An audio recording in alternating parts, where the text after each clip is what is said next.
आत्मीय भाइयों एवं बहनों, धर्म और विज्ञान विरोधी नहीं, पूरक है। लेखक पंडित श्री राम शर्मा आचार्य पुस्तक से आपको पढ़कर सुना रहे थे। विषय विज्ञान की अपूर्णता और स्थिरता। आइए इसी क्रम में पृष्ठ 25 से आगे पढ़कर सुनाते हैं। विज्ञान और उसकी अस्थिरता। मित्रों, ईसा से 200 वर्ष पूर्व नीशिया के वैज्ञानिक हिप्पार्कस ने बताया कि ब्रह्मांड का केंद्र पृथ्वी है। अन्य ग्रह उपग्रह उसके चारों ओर केंद्रीय शक्ति एक्सेंट्रिक कक्षाओं में, अधिचक्रों, एपिसाइकिल्स में घूमते हैं। प्रसिद्ध यूनानी वैज्ञानिक टॉलेमियस, संक्षिप्त नाम टॉलेमी, ने इसी सिद्धांत को स्वीकार कर सौरमंडल की शोध की और 1028 ग्रह नक्षत्रों को पृथ्वी के क्रम से इस तरह स्थापित किया कि बीच में पृथ्वी, दूसरे वृत्त में चंद्रमा, तीसरे में बुध, चौथे में शुक्र, पांचवें में सूर्य, छठवें में मंगल, सातवें में बृहस्पति, आठवें में शनि, नरवे में स्फटिकीय पिंड पर नवे में स्फटिकीय पिंड व तारे और 10वें में प्राइम ममो बाल्स रखे। इसी आधार पर ही ज्योतिष शास्त्र का बहुचर्चित ग्रंथ एल्मागेस्ट तैयार किया गया था।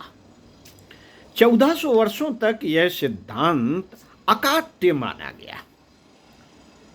यही नहीं, उसके आधार पर की जाने वाली अधिकांश भविष्यवाणियां सत्य भी होती थी।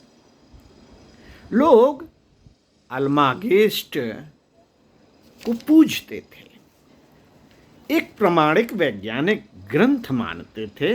टॉलेमी ने इसी पुस्तक में वृत्त सर्किल को 360 भाग ग्रेजुएशंस में विभक्त कर पाई वृत्त की परिधि और अर्धव्यास के अनुपात को रोमन अक्षर में व्यक्त किया जाता है, उसे पाई कहते हैं। पाई का मूल्य 3.1416 निकाला था। वर्तमान पाई का मूल्य 3.1428 है। अंतर 0.0012 का नगण्य है, किंतु इसी अंतर को यदि करोड़ों प्रकाश मील की दूरी पर आरोपित किया जाएगा तो जो ग्रह यहाँ से 10 करोड़ मील की दूरी पर होगा वह लाखों मील आगे पीछे हो जाएगा। लाखों मील आगे पीछे हो जाएगा।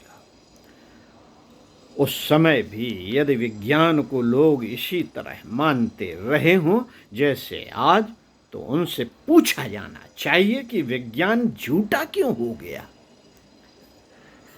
पृथ्वी से थोड़ी दूर तक सीमित रहने वाले तत्वों की भविष्यवाणियां सही उतरी तो भी फलितार्थ गलत।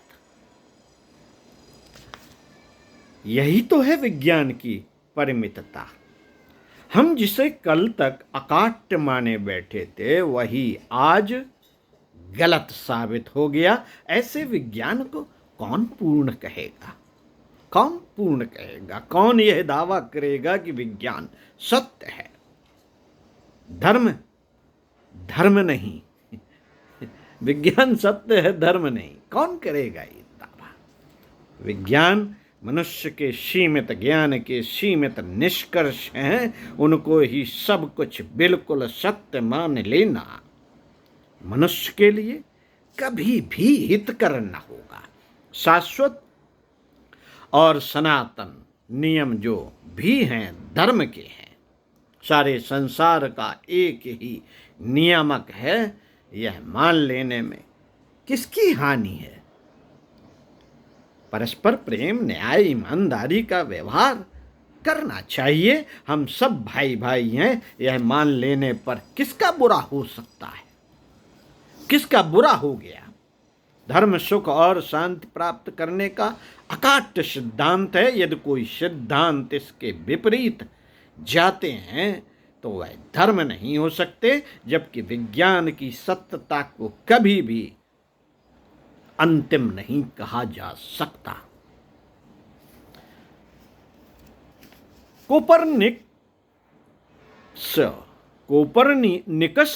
कोपरनिकस ने अल्मागेस्ट से असहमति प्रकट न की होती तो आज जो ग्रह गणित का इतना सुधरा रूप सामने आ रहा है वह न आया होता। कोपरनिकस ने पहली बार बताया कि वैज्ञानिक धारणाओं को कभी अंतिम सत्य नहीं मान लिया जाना चाहिए। उसने सूर्य को ब्रह्मांड का केंद्र बताया। यह धारणाएं बहुत वर्षों तक चलती रहीं। अब 19वीं शताब्दी में तो अंतरिक्ष एक ऐसा आश्चर्य बन गया है कि उसमें यही तय नहीं किया जा सकता कि विराट ब्रह्मांड का केंद्र न्यूक्लियस कहाँ पर है। सूर्य सौर जगत का केंद्र हो सकता है, ब्रह्मांड का नहीं। अकेली हमारी आकाश गंगा से ही प्रकाश पाने वाले अनेक सूर्य और उनके सौर मंडल विद्यमान है। फिर ऐसी ऐसी करोड़ों आकाश गंगाएं और हैं। उनमें कितने सौर जगत हैं उसकी कुछ कल्पना ही नहीं की जा सकती। 50 करोड़ प्रकाश वर्ष और 10 करोड़ निहारिकाओं का अनुमान लगाने वाले आज के वैज्ञानिक भी इस जानकारी का आंशिक सत्य मानते हैं। इस जानकारी को आंशिक सत्य मानते हैं, पूर्ण सत्य नहीं। क्या उस विज्ञान पर भरोसा किया जा सकता है जिस विज्ञान को लोग प्रत्यक्षदर्शी और सर्वमान्य कहते हैं? क्या उसका प्रत्यक्ष दर्शन और प्रस्तुत प्रतिपादन सत्य है? इस पर नई पीढ़ी को नए सिरे से विचार करना पड़ेगा और उन सार्वभौमिक सिद्धांतों का अन्वेषण करना पड़ेगा जो मानव प्रकृति और चेतन के संबंध में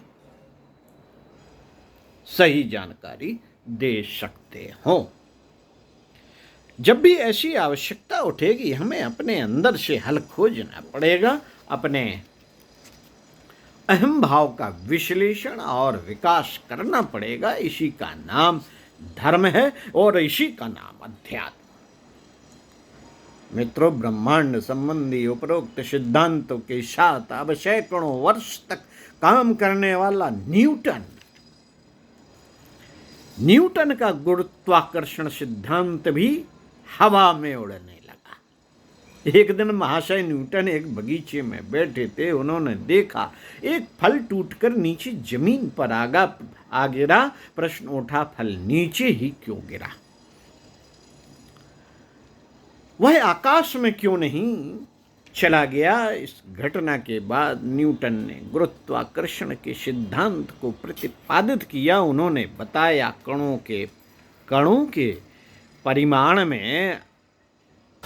कणों के परिमाण के अनुपात से संसार के सभी कण दूसरे कणों को आकर्षित करते हैं।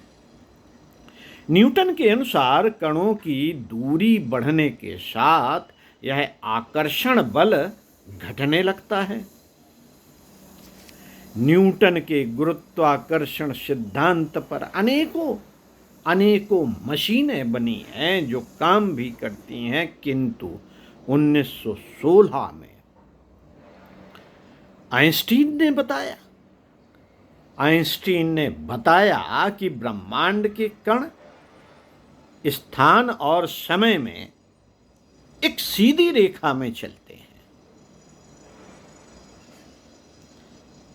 ब्रह्मांड के कण समय, स्थान और समय में एक सीधी रेखा में चलते हैं। यही बात ग्रह नक्षत्रों के बारे में भी है, वह भी सीधे चलते हैं, किंतु द्रव्य मास की उपस्थिति के कारण स्थान और समय का रूप बदल जाता है और ऐसा लगने लगता है कि कण या ग्रह नक्षत्र वक्राकार पथ पर चलते हैं। इस नए सिद्धांत को आइंस्टीन ने सामान्य आपेक्षिकता सिद्धांत, थ्योरी ऑफ रिलेटिविटी नाम दिया और बताया कि गुरुत्वाकर्षण द्रव्य का गुण न होकर स्थान और समय का गुण है। मित्रों, आइंस्टीन उन वैज्ञानिकों में से हैं जिनके सिद्धांत इतने गंभीर और क्लिष्ट हैं कि उनकी सतह तक पहुंचना हर व्यक्ति के बस की बात नहीं। कोई कल्पना भी नहीं कर सकता था कि एक दिन उनके सिद्धांत को गलत किया जा सकता है, पर हुआ यही। 1964 में प्रसिद्ध भारतीय वैज्ञानिक डॉक्टर जयंत विष्णु नालिरकर तथा प्रोफेसर फ्रेड हॉयल ने एक गुरुत्वाकर्षण सिद्धांत को जन्म दिया और बताया कि गुरुत्वाकर्षण ना तो स्थान और समय का गुण है और ना कणों का, यह तो ब्रह्मांड का गुण है। हायल ने अपने मत की पुष्टि में संतुलित अवस्था का सिद्धांत प्रकाशित किया और बताया कि आकाश की पुरानी आकाश गंगाएं मरती और नई जन्म लेती रहती हैं। ब्रह्मांड फैल रहा है और उसी के फलस्वरूप ऊर्जा द्रव्य मास में बदलती रहती है। जहां इस तरह की क्रियाएं चलती हैं उसे हायल ने सृजन क्षेत्र, क्रिएशन फील्ड का नाम दिया। इन तथ्यों से ब्रह्मांड की कल्पना और गुरुत्वाकर्षण की अब तक चली आ रही मान्यताएं ध्वस्त हो जाती हैं। तब क्या न्यूटन, थॉमस, गोल्डहरमन, बॉन्डो और आइंस्टीन की बातें सच थी? इस पर विचार करें तो लगता है कि यह बुद्धिमान वैज्ञानिक भी यथार्थ की दृष्टि में अपरिपक्व बुद्धि वाले बच्चों जैसे थे। और जो बच्चे आज का विज्ञान पढ़ते हैं उनकी अपरिपक्वता के बारे में तो कुछ कहा ही नहीं जा सकता। सामान्य बातों को छोड़कर 10 वर्ष पूर्व एक विद्यार्थी ने जो कुछ पढ़ा था आज उसका प्रायः 3% गलत हो गया, जिसकी उसे जानकारी तक नहीं, और वह अपने विद्यार्थी को, अपने मित्रों को वही बातें बता रहा होगा अब जिनको अमान्य कर दिया गया है। क्या इस स्थिति में विज्ञान को सत्य कहा जा सकता है? मित्रों, एक समय था जब डाल्टन के परमाणुवाद को एक सर्वमान्य सिद्धांत के रूप में स्वीकार किया गया था। डाल्टन का कहना था परमाणु अजन्मा, अविनाशी और अविभाज्य है। इस सिद्धांत को 120 वर्ष तक अकाट्य माना जाता रहा। इस सिद्धांत ने ही डाल्टन को मूर्धन्य वैज्ञानिक का सम्मान दिलाया था। किंतु क्या डाल्टन सत्य था? वही सिद्धांत जो 120 वर्ष तक वैज्ञानिकों की अन्य शोधों का माध्यम बना रहा, एक दिन खंड कर दिया गया। सन 1897 में जे थॉम्सन नामक वैज्ञानिक ने कैथोड किरणों कैथोड रेज का आविष्कार करके डाल्टन के परमाणुवाद सिद्धांत को खंडित कर दिया और बताया कि परमाणु भी विभाज्य है।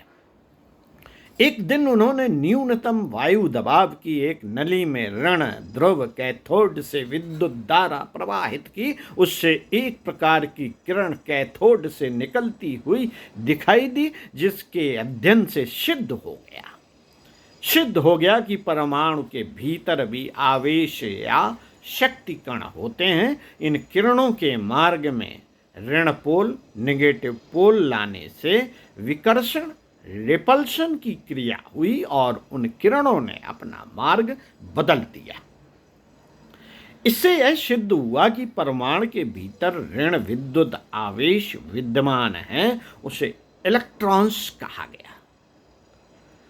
इलेक्ट्रॉन्स का भार हाइड्रोजन परमाणु के भार का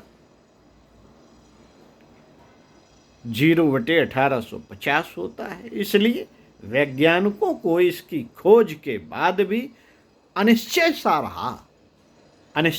रहा कि परमाणु की अभी अंतिम जानकारी नहीं हो सकी। इसी क्रम में आपको आगे बताएंगे अगले वीडियो में। ओम शांति।